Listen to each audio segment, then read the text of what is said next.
Bandar Sri Aman is a vibrant town about 200 kilometers from Kuching, Sarawak. Semanggang was its name before it was renamed Bandar Sri Aman.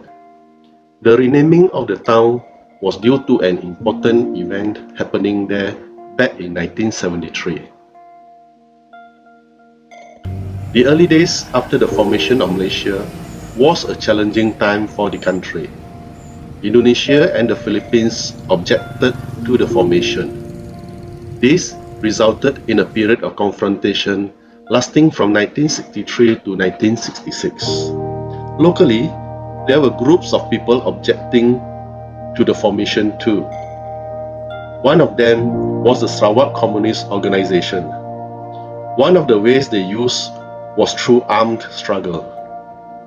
This resulted in the communist insurgency in Sarawak lasting from 1962 to 1990. One of the leaders involved in the armed struggle was Bongki Chok.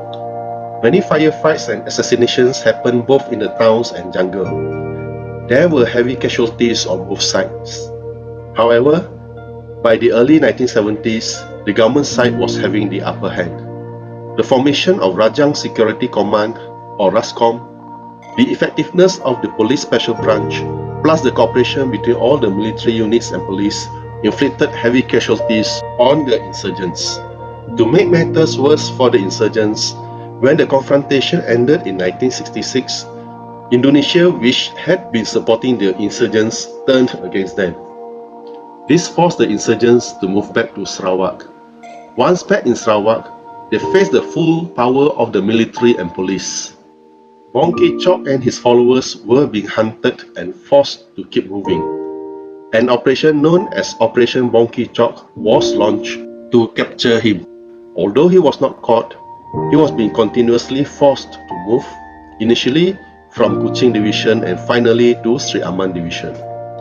As the military was closing in on him, together with rising casualties and desertions, Bongki Chok decided to negotiate for peace.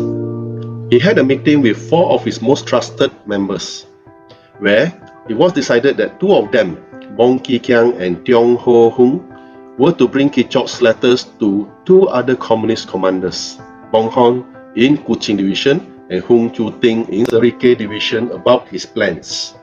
But his plans were known by the police, and both couriers were intercepted while they were in the bus on the way to their destinations.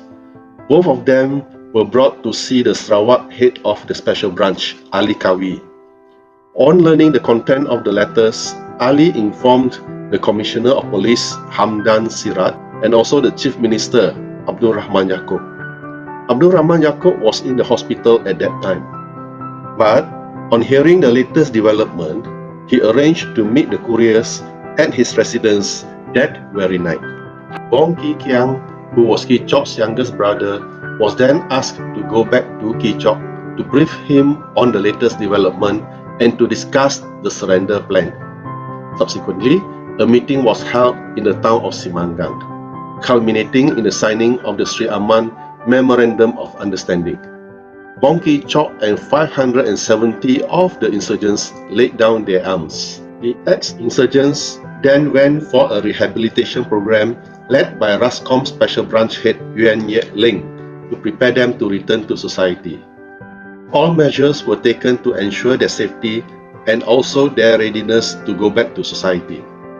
It was very well done, with both sides keeping to their promise, so much so that years later both sides still kept in touch and respected each other.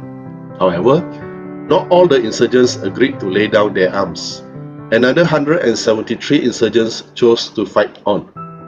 Even so, the Sri Aman Peace Agreement signified the beginning of the end for the communists.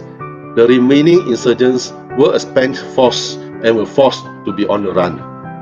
The 173 insurgents dwindled to 52 when they finally agreed to lay down their arms through another peace agreement in 1990. Semanggang was renamed Bandar Sri Aman to commemorate this important event of 1973. But in 2019, the town reverted to its old name of Semanggang due to the request of the local people there.